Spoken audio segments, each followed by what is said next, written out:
मुझसे कहा ये दिल है तेरा दीवाना उसने मुझसे कहा ये दिल है तेरा दीवाना और जनाब हमारे साथ हैं Zeb Bangash and she has carved her own niche on the Pakistani music scene with her husky voice and soulful style. She has successfully traversed the cultural and linguistic boundaries, singing in many different languages, including Urdu, Pashto, Farsi, Turkish, Punjabi, and Saraiki, and more. And she has been regularly featured on Coke Studio, which is a sign of her immense popularity.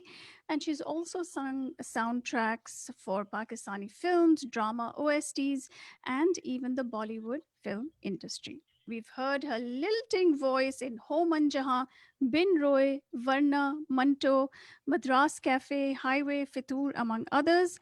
And Zabe was connected to me by a young musician from our Dallas area, Rameez Anwar of Model Town Music. His recently released song Wo Ummeed Ki Manzil features Zeb Bangash, and you will be hearing from him, this very talented composer, a little later on in the show. So, ladies and gentlemen, it gives me great pleasure to welcome to the airwaves of Radio Azad the very beautiful and uber talented Zeb Bangash. Assalamu alaikum, Zeb. Assalamualaikum. How are So you? nice to.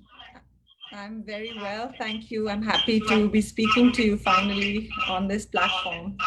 Yes, I'm so happy. थोड़ी सी echo आ रही है. If you can turn your computer speaker down, that would be great. Okay.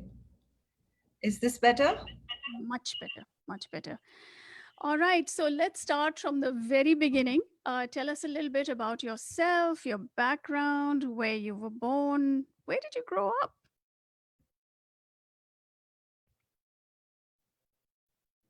अभी आवाज नहीं आ रही. Abhi aa rahi? अभी आ रही है जी. Acha. So I was born in Peshawar, in Pakistan, and then I grew up all over Pakistan. अच्छा जेब साथ में echo भी आ रही है. Is this better? Yes. Okay.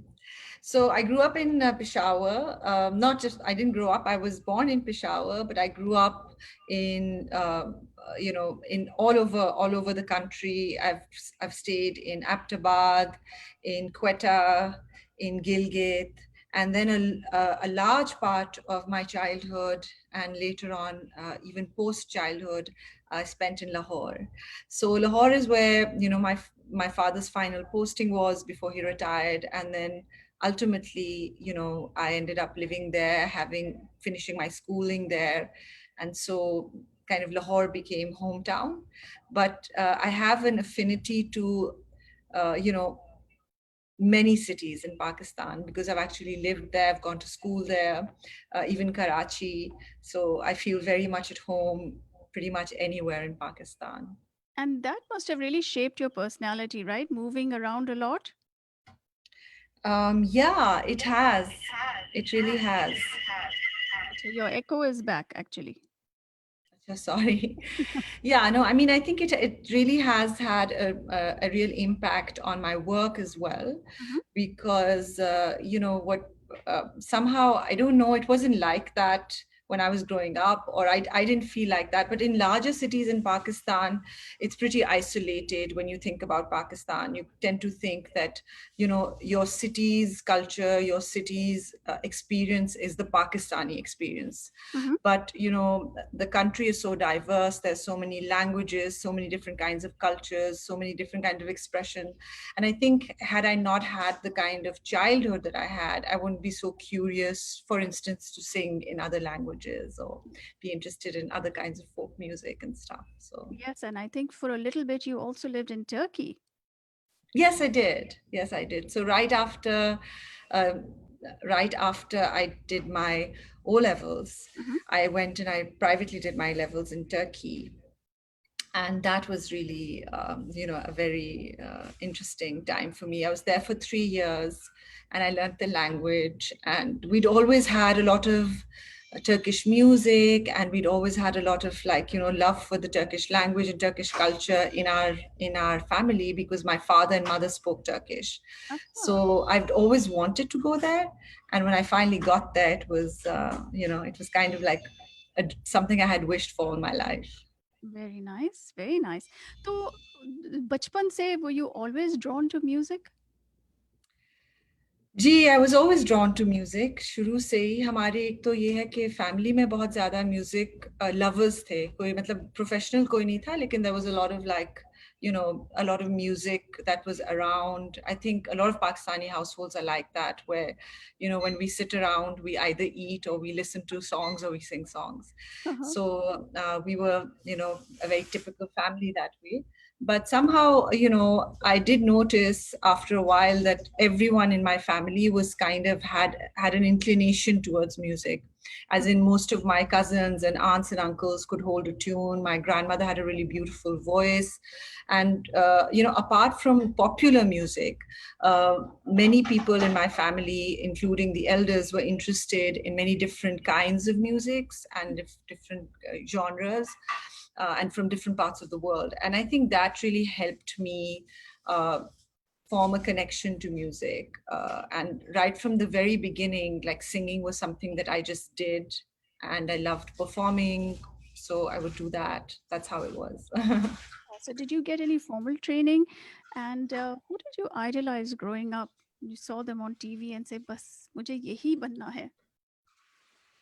So, I mean, I didn't get any formal training, like in terms of for classical, but I was pretty young when my grandmother and my father, when my parents noticed that I could like hold a tune, and I was, this was something that needed to be explored. Mhm. So everywhere my father would get posted, it was like, I'm very grateful to him that along with like, making sure I had a Qari Saab and I had a math tutor, he'd also make sure that there was some kind of musical education happening. So, sometimes I'd have a full blown ustad, sometimes I'd be part of a singing group, sometimes, but he made sure that that particular interest of mine was kept alive. And it wasn't until I moved to Lahore, where my one of my best friend's grandfather was one of the founding members of All Pakistan Music Conference, that I really had a chance to listen to and kind of learn from classical musicians and get into that training mode. This was almost 20 plus years ago, but around 8 years ago I started learning under Ustad Nasiruddin Sami. Mhm. I see. Okay. Now we share the same alma mater, Mount Holyoke College in Massachusetts. So, and since I heard about that, I was like, oh, one day I need to interview Zeb Bangash. That's amazing. So, I know, I'm so delighted. The whole idea of like being in a women's college, it's such it like binds you for life, because exactly. it's so unusual. I mean, it's not unusual for Pakistan, but it's definitely unusual over here. As if to go to a single sex college in the States is something else. Absolutely. And there's nothing that can replace the kind of education that we get there. And unki jo saying hai na, uncommon women. So here you go. You're a living example of that. So how did you find that environment coming from Pakistan, close knit family, and then it's pretty isolating in South Hadley. They say if you blink, you can miss the town. So how was that? And did you get any opportunities to sing over there? So it's interesting. I think it's because of the isolation that I started singing. And Hania was at Smith, my cousin, who I basically started my Mhm. musical career with. Okay. I mean, at that time, I was taking lessons off and on when I was home, and had been kind of, under training in a kind of informal way. But one thing that it was definitely very isolated, very beautiful, but something that, there was none of the mess and the noise and that overstimulation that you find, back home. And that I really did miss a lot. Mhm. And I think for me, very like Hania and I used to get together over the weekends her from, because we had this like free bus service between our 5 colleges. And Yes. so, we would just sit and sing songs. Mm-hmm. That's what we would do to kind of, I guess, evoke a sense of, being back home, or that kind of togetherness that we felt with the family. Mm-hmm. And many a times, she was a computer science major, so many a times she would record some stuff and send it to friends or upload it. And that's basically how we came up with our original songs. Mm-hmm. Is one fine day, it was, I think it was my first year, because she was there a year before me, so it was my first year of uh, being there not for Thanksgiving, for Thanksgiving. Mm-hmm. And I had no clue that everyone leaves for Thanksgiving. And so I was all alone on the campus, and Hania came with like some, food and all, and we ended up staying in the base in my hall, in Wilder Hall, in Mm-hmm. my room together. And at night, we went down to the basement, to the spooky basement, to get some drinks from the drink machine. Uh-huh. And we found this abandoned bookstore. And that's where we sat and we created our first ever, songs together. So it's really interesting that that sense of isolation and, that feeling of nostalgia for home and Mm-hmm. for sharing music is what actually led to creating music together and our first ever composition together. How about that? And you're bringing back a lot of memories for me right now. I remember that Wilder Hall. Huh. Acha. So is that how you and Hania came together as a group after you've graduated? You went back to Pakistan, and then how did you and Hania come about as the I singing duo? mean, I think to be honest, we kind of became an informal group even while we were on campus. Mhm. So, our friends and housemates and things like that would like, always, we were kind of like the free entertainment, right? So they'd be like, guys, come over, sing some songs. Like people would see us and they'd be like, come sing for us and all. And we were more than happy Mhm. to do that. But what happened was at some point, Hania, like on her computer, recorded 2 or 3 of those songs, which she Mhm. put up on a website of hers. ठीक है. And that website was naseeb.com, which is a matrimonial site for desis. Okay. And so obviously it was very popular. Uh-huh. And from there it found its way somehow to Aisha Alam, who was actually doing the breakfast show on a radio channel back in Pakistan. And Okay. she started using Chup as the last song for every morning of Mhm. a show. So she would play like a minute or two of it every morning. And so by the time we went back home in the summer, everyone knew our songs. And Wow. so we didn't actually become a group till people, kind of assumed we were one.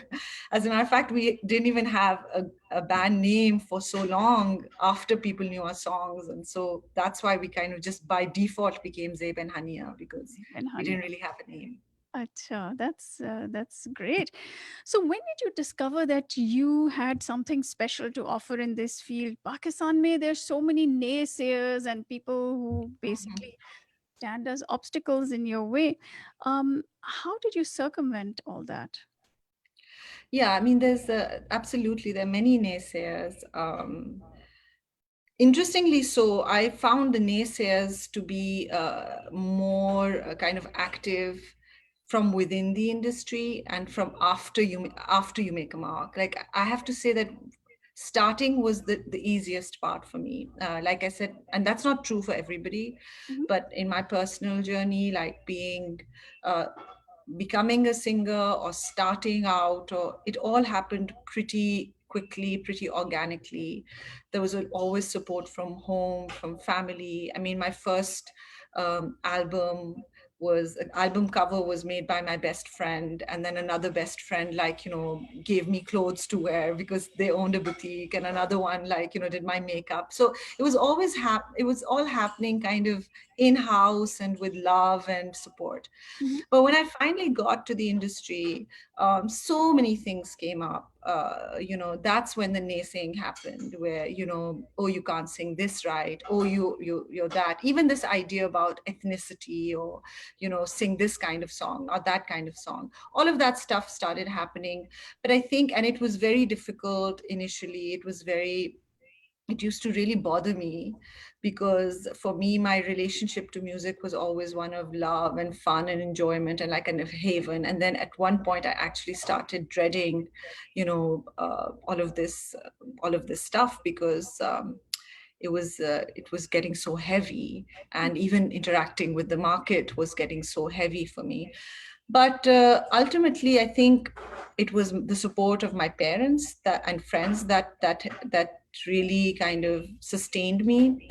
And recently, I think in the past decade or so, it's really been being grounded in practice with my ustad. So when that is happening and you're in the mindset of being a student, then the naysaying doesn't matter, because then you've already kind of accepted that you're not perfect, you're not supposed to be perfect, but you're learning, and that learning is happening every day. You see that change in yourself every day. So that's what's really helped me through this. So, ladies and gentlemen, we are in conversation with Zeb Bangash. As you can see, very talented and highly humble and very grounded. So it's amazing to actually hear you, Zeb, and to discover your story. And so one of the things that we find these days, especially, is that people seem obsessed with trying to get famous, or social media is such a big part of this. People who have very little talent actually are very successful in actually building their image. As an artist, how do you keep that balance between perfecting and projecting your craft and getting it out to the masses?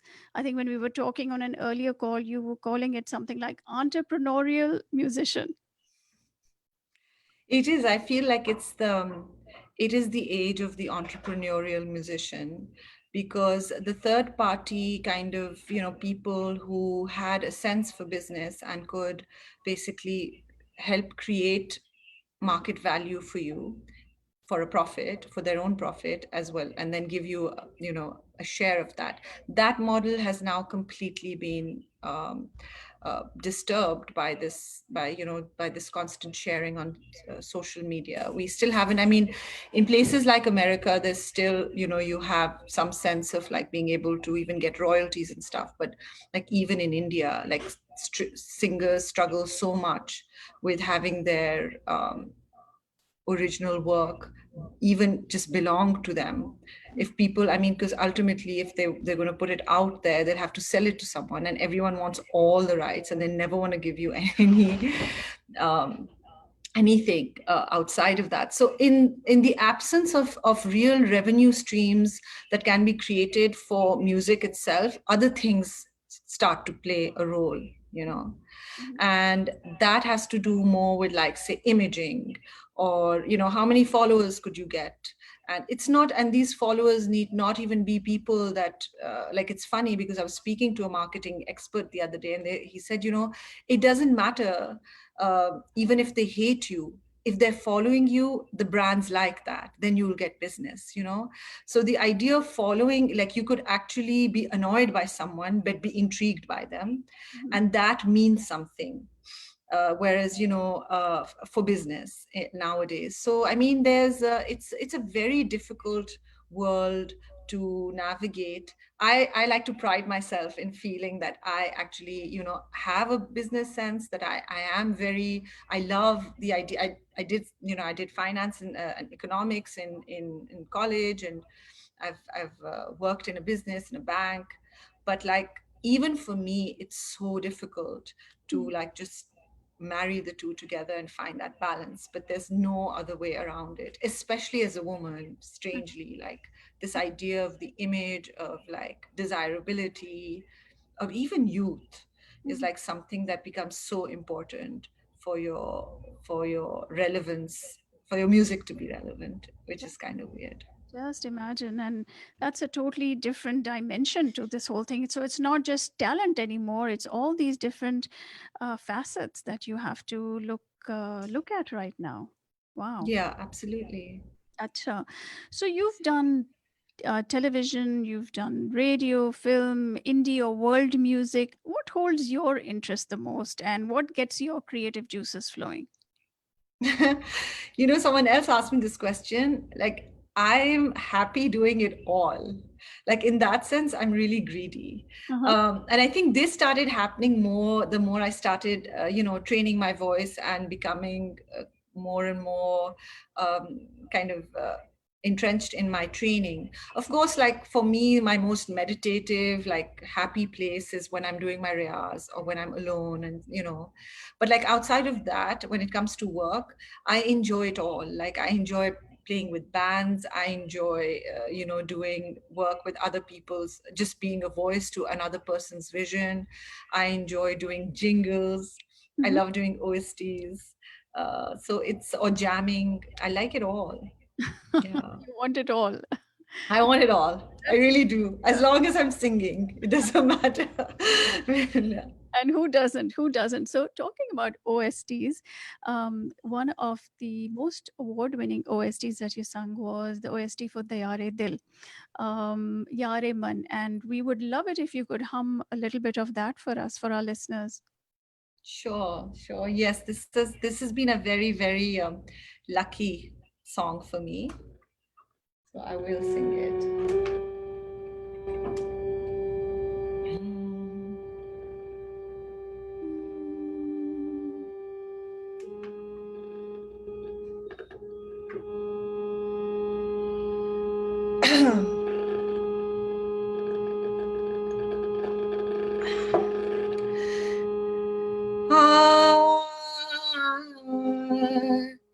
एक पल जो है जुदाई का, ये नहीं है बेवफाई का, आती जाती धूप और छाँव, गम मगर है ना रसाई का, याद भी है एक सहारा सा, याद भी है एक सहारा सा, यारे मन आ, यारे मन आ. Beautiful, absolutely beautiful, and we all loved this drama, or especially the OST from it was. I mean, it just brought goosebumps to us every time the drama was about to start. So amazing! Well Thank you done, so well much. done. Acha, um, as a musician, as a singer, what quality do you think is the most important part in the creative musical process? What part of Zabe have you given to each song? And maybe you can talk about it from the latest one that you have sung, Wo Umeed Ki Manzil, by the way, which is just a stupendous track. So kudos to Thank you both so you and much. Rameez. Yes, I'm so happy it's finally out. It was so difficult keeping it a secret because I was so excited about this one. Mhm, Um, to me, I think having generosity is a very big thing in being an artist, because whether you're doing your work or you're collaborating with anyone else, because when you have this idea of having a talent, or uh, it becomes it can kind of make you feel special, and that can kind of lead you to kind of keep a bit of yourself to yourself. But I think it's like, and it's a natural impulse, like everyone goes through it. mhm, Okay, why should I, especially in the absence of like too much recognition, or I've seen that happen. But I think it takes a lot. Like the best musicians I've seen, or the people who have been able to give the most to a song, are people who kind of come into that moment with a sense of like giving, not showing but mhm, giving. So mhm, that to me is important. And as far as this goes, Umeed Ki Manzil, it's one of those very rare projects that was done with just so much heart at every step of the way. And Rameez is such an extraordinary person. just on his own as well, but also it was so exciting for me to see someone like him enter our industry, because there's a real dearth of that kind of, like, rootedness in musical education, in kind of like rigor, and then also being so focused on like getting a song done right, because all of us, हम सबकी अपनी अपनी मजबूरियां होती हैं, and then you have to work with other people on their terms, and there's very few people who can just like hold on to what they want to do and have the strength, and and have the means to be able to really push their vision across. And I had that sense from him right from the beginning. Okay, this guy wants to do something different, and he's going to make sure it's different. So that was really inspiring for me. Wonderful. And he's going to be joining us in a little bit as well. So, Zabe, going back to the music industry in Pakistan, a lot of artists create a song, but then they have the hardest time getting that song out to the public. How has the musical platform evolved over the years in Pakistan? And do you think it's become harder? Do you think it's become easier? And what's the biggest hurdle in for an artist like you to get your music heard? What's the process? So I mean, for I guess for me it would be a little easier because I have a kind of a body of work now, which I have, in that sense I have, like, pegs in the industry that will allow me to, like, set something up. But especially if, like, you're someone who's new or does not have, or are newer in the industry and are trying to make it, it's very hard, because the entire, like we talked about earlier, nobody's really working on putting music out there. Like, I mean, music has become a part of other things. It's become a part of OSTs, or a part of film music, or a part of, like, brand programs. Or it's like, it's not, music on its own is not a thing anymore, for big companies that put big money into distribution. So that just leaves, the artist and his or her own networks.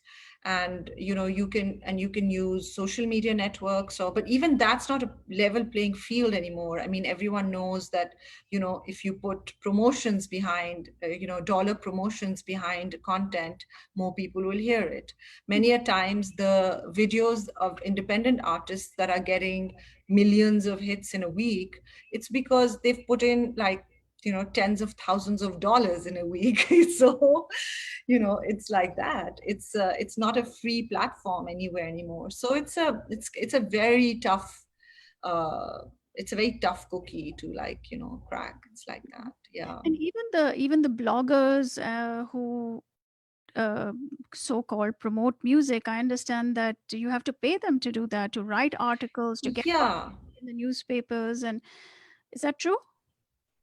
I mean, I wouldn't say for everybody. Like, of course, it's not true that you have to pay every blogger, or, like, everyone across the board. But, like, generally, that's just become a way for everyone to survive, because everyone is looking at their little Instagram page, or their little blog, or as a business, as a mini business. Mhm. So initially, I mean, the way it generally works is, initially they'll work with you for free, to make sure that they have content. And then once they have enough followers, then they start either charging you, or only working with more, with, or only putting up content that will get them more followers, so people who've already, again, established themselves as brands. And so, I mean, it's just that there is no kind of model for business with music. So that's why we get kind of getting, completely crushed in the middle, Mhm. because, like, everyone is trying to just survive. In the absence of real publications, people don't buy newspapers anymore. People don't, like, everyone wants to Google everything. Nobody pays for information anymore, also, na?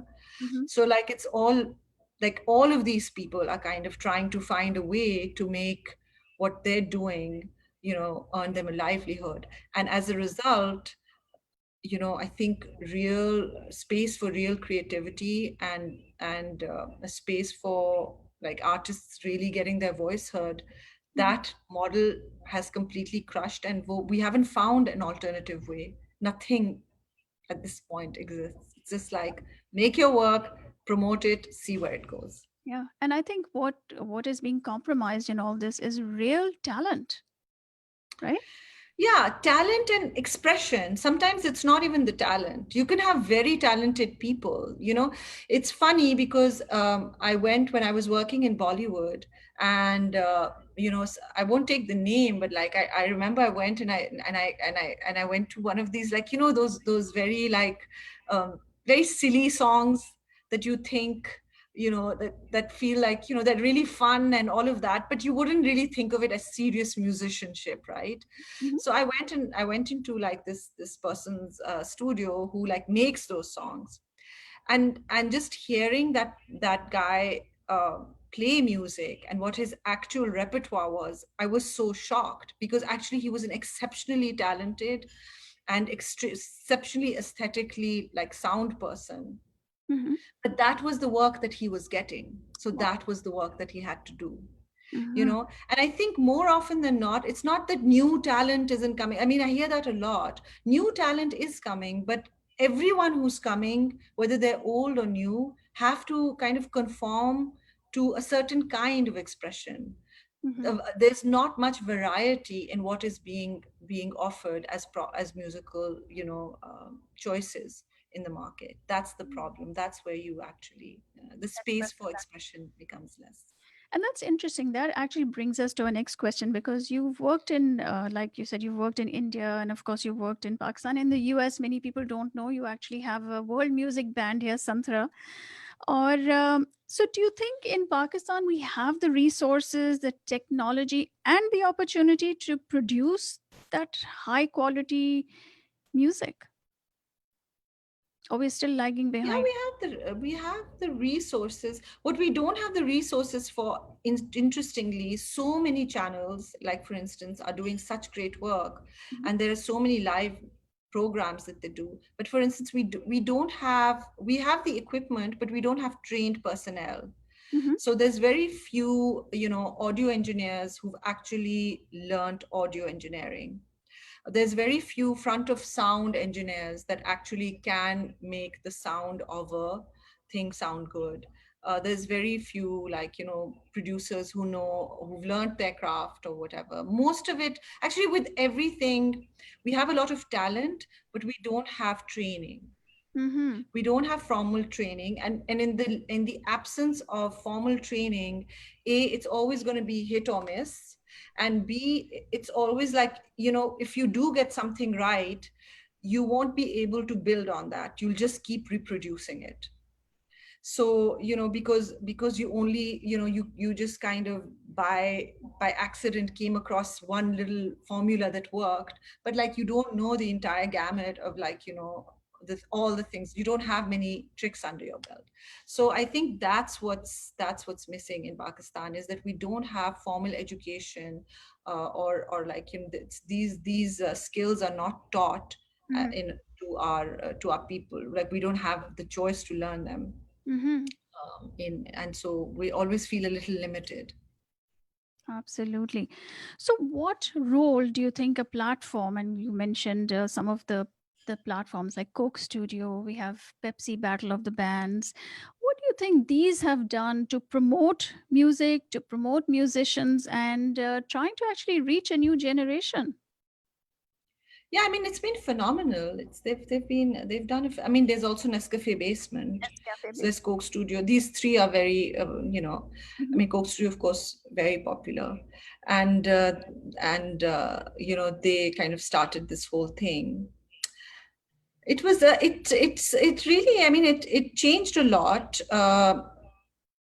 Also, when they came, at the point in time that they came, it was great, because that was a time when there was a lot of, like, unrest in the country. There was a lot of terrorist attacks, a lot of, like, live musicians, like live shows had ended, Mhm. and so, or were ending, and so it was very powerful for a big brand to just get all of these big musicians and have them come up and like make that the focus of their like marketing thrust in the country.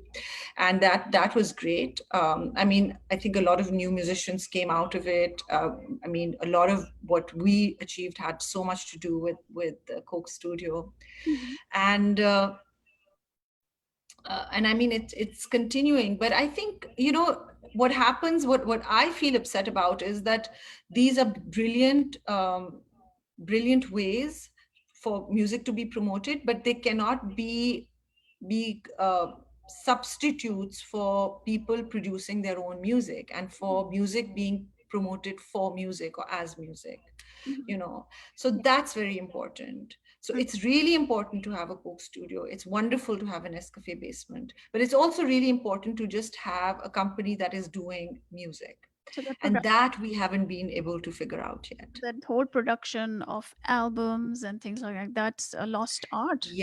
Yeah, because I mean, because these formats, they're looking for singles and they're looking to involve many people, and of course, because and to bring all kinds of flavors, and you get a lot, but Mhm. you also lose something if that's the only thing you're doing, because you don't get to see the depth of a artist. You get to see, a little of many artists. Mm. So one of my favorite songs again that you sung for Coke Studio, Aajare More Saiya. Can you grace our airwaves with a little bit of that? Sure.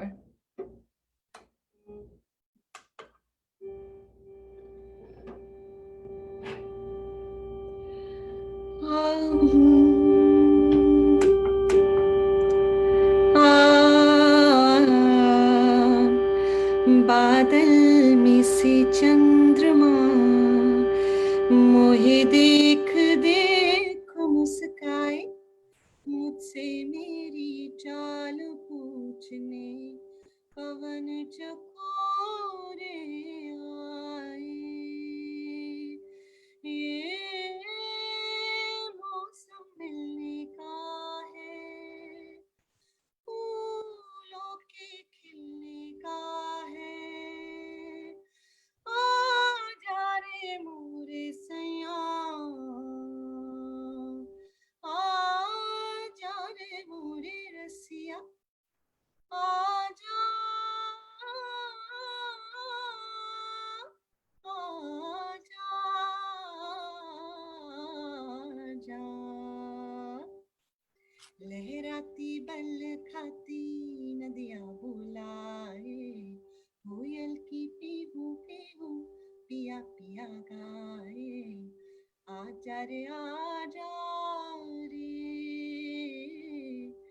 दिल में समा जा रे कहीं रो तेरे रोम रोम में जागे जग सारा मुझको बस अपना अपना लागे ये मौसम मिलने का है फूलों के खिलने का है आजा रे मोरे सैया आजा रे मोरे रसिया आजा आजा मेघा बरसे रिम झिम रिम झिम रिम झिम रिम झिम मेघा बरसे रिम झिम मेघा बरसे हो मेघा बरसे रिम झिम झिम रिम झिम मेघा बरसे बादल में से चंद्रमा मुझे देख देख मुस्काए मुझसे मेरी चाल पूछने पवन चकोरे आए ये मौसम मिलने का है फूलों के खिलने का है आजा रे मोरे सैया आजा रे मोरे रसिया आजा मोहे रंग दे रंग दे रंग दे Ooh, lovely. I know now why it's one of my favorite songs. So that was great. Private concert by Zeb Bangash. We are so Thank you so lucky much. here. So Thank lucky you on so Radio much. Azad. All right, Zabe. So we have, going back to our questions, we've produced musical greats, Ustad Nusrat Fateh Ali Khan Sahab, Farida Khanam, Madam Noor Jahan Apta Parveen. Do you think we have been able to create a proper appreciation for our musical legacy and build on it? I don't think so. I don't think we've been able to do that. But it's not just about legacy. I mean, you know, I think that is also where the problem lies, is that we live so much in the past that we fail to actually acknowledge what's actually around us. What I think we've done, it's been lovely that we have promoted original expression, young people, fusion music. But I think it's been really sad that we have really marginalized our traditional artists, traditional instruments. I mean, nobody wants to listen to them unless there's a guitar and drum playing with these instruments or these artists. And it's great to see them in fusion formats, and they do amazingly well. Like if you look at Faride Asab, or you look at Abda Parveen, like they hold their own in a fusion. They can put all of us to shame even in that format. But मतलब लेकिन वो जो करते हैं वो उसको हम लोग नहीं संभाल पा रहे हैं। Mhm, और उसकी जो असल जो वो आवाज़ है, जो उस आवाज़ मतलब जो हमारी मौसीकी की अपनी एक एक एक आई वुड से तासीर है, उसको हम लोग नहीं संभाल पा रहे हैं। mhm. And that is sad. And most importantly, we're not learning about our own traditions as much. So I think we're failing our cultural forms that way. But that doesn't mean that everyone's doing that. I think there are people out there who are working very hard. One thing that's great in recent times is more and more singers are learning how to sing. I mean, someone like Rameez, for instance, when he wanted to do Eastern music, he actually learned the sarangi. Now that's a brilliant kind of example for us, that even though he knew the Western canon really well and he plays the classical piano, but when he wanted to actually look into another tradition, he went and did the whole, like, Ustad Shagirdi. He understood the entire culture and context around the music, as well as its form and its tradition. So that needs to happen more, but it is happening a little bit, but I mean, not enough. I think we need to step up on that. And talking about stepping up, I mean, how we have so much talent in Pakistan with this plethora of talent. How do we properly cultivate or groom this talent so that we can actually have them step into the shoes of these musical greats? I mean, what a great legacy we have in the subcontinent. But how do we bridge that gap between what we have out there and with the past? Well, it's the same. I mean, the in the golden era of like our singers and musicians and poets, like all those people learned, Mhm. and B, all of them collaborated. So which brings me back to that point that you can't just have third party platforms for collaboration. This has to come from a platform that is specifically made for making more music and getting all of this stuff out there, and then only over a period of time will we see that difference. Matlab, when Madam Noor Jahan, or for that matter even Abda Parveen, or all of these people had Farida Khanam, they all went through rigorous training. It didn't just happen. Right. It's so interesting. In Pakistan, people love using this term God gift. Like they say, ye to mera God gift hai. But what, like, to me, like sometimes, like, it's true, बेशक ये आपका God gift है, लेकिन एक अच्छा उस्ताद होना भी god gift है, एक अच्छी तालीम लेना भी गॉड गिफ्ट है, and learning to be a student is also a god gift. So just because you have a gift doesn't mean that you don't own it. Yeah. you know And becoming an expert requires like thousands of hours of hard work and constant learning. So yeah, absolutely. yeah, I mean, it keeps you happy, really. Like, it keeps your, like, it keeps your mind in check, is what I think. Sure. keeps you grounded. So, Zabe, what are your musical ambitions, and how do you think this current COVID situation has impacted the music? I'm sorry, I couldn't hear you. Sorry. Manika, what are your musical ambitions, and how do you think this whole COVID situation has impacted the music scene? How is the yeah, so basically, I mean, for me, I think the COVID situation in a weird way has been pretty great because it's kind of put less pressure on artists to a constantly be in kind of looking like awesome and being that thing we talked about, that kind of mediation of like glamour. There's that. And then also because there was no work for so many people for so long, that artists actually were a lot more open and generous in collaborating with each other. They also had more time. Mhm. So I mean, it's been, I think that for me it's been great because I've had been able to access and work with people that I would generally either not reach out to, or even if I did reach out to, they would not have the time. Be like, for me personally, it's really helped me just sit back and just sing to myself and like not be constantly in the rat race and running around. It's just like, you can actually disconnect because you have the best excuse. So Okay, it that's was good. great. I discovered my introvert self Yes, in the COVID has lockdown. taught us a lot about ourselves for sure. Yeah. What project have you done that's very close to your heart? I've done. I mean, everything I do is quite important to me. Of course, like the latest one is this. I mean, Umid Ki Manzil has been something, like I've been telling you. It's been because as a for years now, especially when I went to Bombay and I went and visited these like old studios, and then here in Pakistan, also in Lahore, I went to Bari Studios, and I saw how like those huge setups, for recording studios were like for audio, and the music director, and like, so I've always had a kind of a romance with that idea. And then like in like pops into my life Mr. Rameez Anwar, who is exactly doing that. And like that process that I was a part of, it was so true to what I had always heard about, and it really helped me grow so much. And I love all these old songs, and I love singing them to friends and family and stuff, but I never knew that I would be able to present an original with my voice.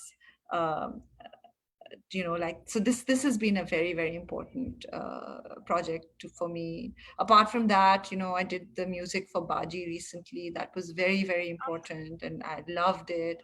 I did this Vera sessions again with both these projects I did with Saad Sultan, which I also really enjoyed. So Mhm. yeah, I think like these are like my two favorite people right now to work with, and it's been great fun working with them. Fantastic. So, listeners of Radio Azad, at this point, I'd like to introduce the young man from Dallas. So proud of him, Rameez Anwar. And he has joined us on Zoom. He's joined us on Facebook Live as well, and joined us on the radio. Hello, Rameez. Hello, Ayesha. Thanks for having me. How are you doing? Oh, very good. Thank you for being here and thank you for connecting me with Zabe. When I got a call, most of you from the Dallas area know Rameez and his parents, Ghazala and Noman Anwar, and have seen him grow up and know his immense talent. He's been with a band called Model Town Music as well. And then when he called me, his mom connected me and he called me and he's like, I have this song and it's going to be released and it's on August the 2nd and it's been sung by Zeb Bangash. And it's got that old world feel to it. So I said, okay, this is great. We love to promote new artists and especially one of our own. So, this would be fantastic. But I never expected this song to be so haunting, so soulful, and absolutely beautiful. So, first of all, congratulations to both of you and your team. So, tell us a little bit, how did you compose the song? How did it come about? And tell us a little bit about the process from start to finish. Sure. I mean, thank you. It's very kind of you. And also, Assalamualaikum, Zeb. I was listening in. it was a wonderful conversation you guys are having, and that very generous introduction. I appreciate that. Are you guys hearing any echo on your end? A little bit. Yeah, if you can turn your audio down. So my audio on my computer is completely off. I just have my speaker on my phone. Okay, so Let maybe me turn that down a little bit. that would, How's that? that's a little better. Okay, sorry about that. So yeah, so the process for this, it's funny. I remember I was playing the piano one day. I was back home, and my father came into the room, and this was the first time I'd ever heard him mention this, but he said, you know, I had a melody once when I was a boy. I made it. I read a book, and at the end of it, there's a poem, and I had this melody that is attached to this poem that came to him. And again, I was stunned. He sang it for me there, and you know, instantly hit me that, you know, this is a beautiful beginning for a song. It definitely wasn't enough for a complete song. It needed to be stretched out and fine tuned in a few spots. But there was definitely this beautiful seed of a song that was there. And so, you know, my father, growing up in Khurshid Anwar's house, he was surrounded by that, and he had those aspirations as a child, and eventually went to become a physician. He's a cardiologist now, but it was something he always, I guess you could say, dreamed about. So for me, it became like this personal mission. One, for a way for me to connect with my roots, with my Dada Jan's legacy and the heritage he left behind for us, but And, also to, and in a way, fulfill this. let Go me ahead. interject 1 second, where I want to tell the listeners that Rameez is actually the grandson of Khwaja Khurshid Anwar. So he comes from a fantastic historic legacy of music composition and filmmaking. So go ahead, Rameez. Sure. So yeah, so it was a way, this song, the whole thought process behind it when I was composing it and choosing the sound for it was both a way to honor my Dada Jan's legacy as a music director, to fulfill this childhood dream of my father's, and then also to expand the kind of work I've done in the past. You know, this is something I've always known I wanted to do at some point, but you know, I have so many diverse musical influences and tastes that I just move from one to the other. And so, this was, it seemed like the perfect opportunity to explore this classic filmy sound that just has this timeless, I think, appeal to it. Those old songs from the 50s and 60s, and yeah, so that was the idea behind it. So once I had that melody, that opening melody, I refined it. I added some stuff to the bridge. I started composing the different parts, arranging it. And we recorded it over the course of about a year. You know, one at all over the world. Actually, it's been recorded in I think 4 different countries, 3 different continents, and some of it remotely, some of it in person. But you know, it took a few sessions over the course of a year and a half to get it all together. But it was really gratifying to see it now out in the world, and to see other people responding to it the way they have. Absolutely. How did you pitch the idea to Zabe, and how did she come on board? So she came on board through a really serendipitous encounter with Mr. Sharif uncle in Karachi. One of my aunts, Amna had put me in touch with him, and he was a fan of Dada Jan's work, particularly the Ragmala, which is like this audio dictionary of all the different rags. And so I met with him. He asked me what I was doing in Pakistan, and I said, well, I have this song, and you know, I have this I would like to get Zeb Bangash to sing it, but I don't know how to get in touch with her. And you know, immediately he said, I'm in touch with her. Let me reach out to her, and if she's interested, she'll arrange to meet with you. And Zeb was very kind and gracious to meet with me when I was in Lahore. This was early last year, and I pitched the idea to her. Then I told her, look, I have this. It's like this throwback Bollywood type, Lollywood type song that has that classic feel, and she was intrigued. So once I had a demo ready for her, I sent it to her, and she listened to it. And I still remember when I first I heard her voice, and she left a very kind note on WhatsApp when she agreed to do it. And I still remember the feeling, that elation. I was like, oh man, I can't believe I'm doing this with Zeb Bangash. And I've been a fan of hers for so long, and I've seen her in concert here in New York, and listened to her music all the time. So whenever she agreed to do it, I was over the moon. And yeah, so that was basically how she got on board with it. And the pitch was very simple. Like I said, I just told her what it was about and sent her the demo, and that was that, I would say. Very, very good. So you and I both have been a big fan of hers for a long time. Absolutely. So, being the grandson of this great writer, director, music composer, Khwaja Khurshid Anwar, but you're born and brought up here, right, in the U.S. How do you bridge that gap between this fantastic heritage and sort of composing in Urdu? Just how does this whole thing fit together? Um, I've thought a lot about this, and I think you guys touched a little bit upon it in your conversation. How there is a fascination with the past, and rightfully so. We stand on the shoulders of the people who came before us, and we ought to have respect and the proper understanding and appreciation of the work and the contributions they did to our cultural heritage. At the same time, I feel like if I had grown up in Pakistan, there would have been pressure from the start to, the comparisons would have been there right away as soon as there's any hint that I was making music, and the pressure to start making that type of music would have been there right away. And I think growing up in America, it allowed me to explore his body of work. I've watched several of his films with my father and my mom, and our parents would play his music on tapes and CDs when we would drive back and forth to Dallas all the time. So, I was able to experience his music and his movies at my own pace without that pressure to, oh, you have to do this now. And so I had a chance to explore the different other musical influences and try out different things and mature at my own pace until I felt I was ready to take on a task like this, measuring up. I'm doing the best I can to respect and measure up to that legacy that he left. And it's a daunting legacy, but it's definitely one I'm grateful to have to guide me. I think he would be very proud of you. So, what are your plans now that you have this beautiful track in your repertoire? Are you looking to expand your horizons and collaborations? What's next for you? Yeah, I have a few songs. I'm focused on the promotion of this right now. I have a few things up in the air that I'm trying to tie together.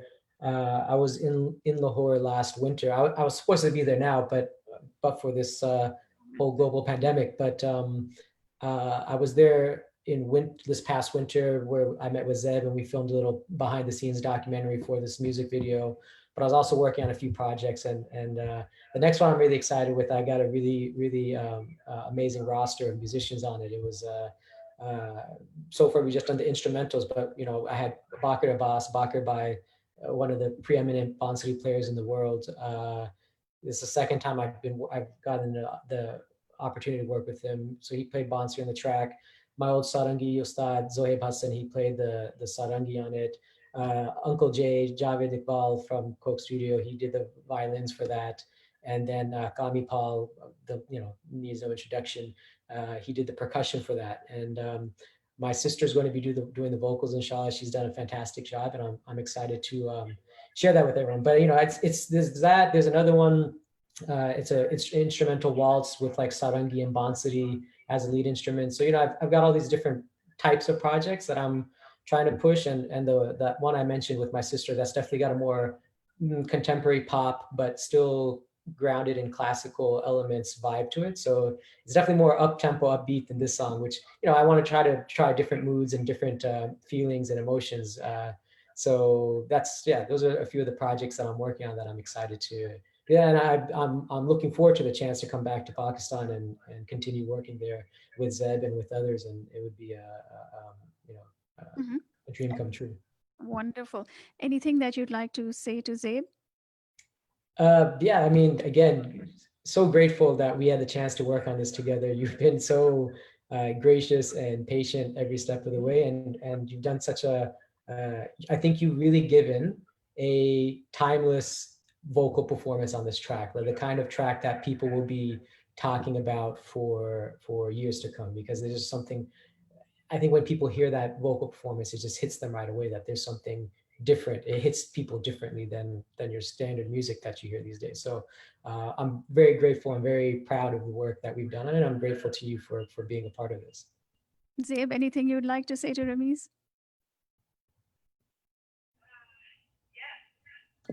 Yes, I would.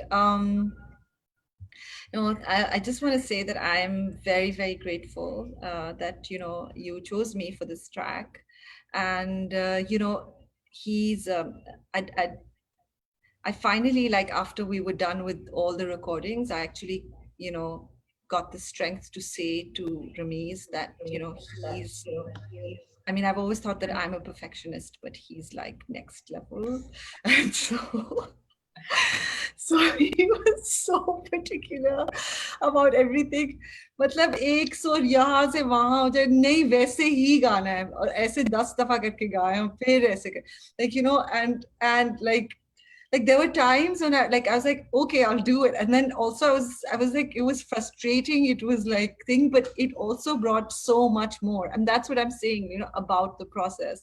It's so unusual for because everyone is doing 10 different songs at the same time and things and I learned so much, I grew so much, and that's what everyone is saying to me is that they've never heard me like this. So for that I'd like to give my music director the complete credit for that. I And can't take the complete credit for that, but thank you. brutal, but it was necessary. Whatever it takes for the art, right? For the sake of the art. I love it. Well, the final product is absolutely amazing. Such a soulful rendition. And after we're done with the interview, I'm going to play it for our listeners as we have been doing the last few days. Rameez and Zabe, I can't thank you enough for being with me today on Radio Azad. Looking forward to what both of you are going to do in the future. You're such bright stars, and we're so proud of you. So keep up the really, really fantastic work that you are doing. Zabe, I have one final question for you. What does Thank Zabe you so Bangash much want to and be? Yes, thank you. Thank you for for having us. Really like appreciate you having us on the show. appreciating this song. It means so much to both of us. Thank Oh, you so much. absolutely. So, Zabe, one last question for you. What's your legacy? What does Zabe Bangash want to be remembered for? I don't know. I mean, that's another thing I've stopped doing in the countdown during the lockdown. Is like I've stopped wondering or caring about what I will be want to be remembered for because ultimately I have no control over that. But I think what I do want to do in my life is I want to continue being a student and and I want to continue learning and I want to continue singing for as long as I can. That's what I want to do. Amazing. Wish you both the very best of luck. Thank you for making Thank you Radio so much. Azad the stop along your musical journey. And we are here for you anytime. Consider this your radio. And we really, really look forward to following you both very closely. Thank you so much for Thank having us you. and for the kind words. Thank you, Thank you Ayesha. so much. Take care, guys. All right, जनाब सुन रहे थे आप Zeb Bangash and Rameez Anwar, and we are going to end this Facebook Live.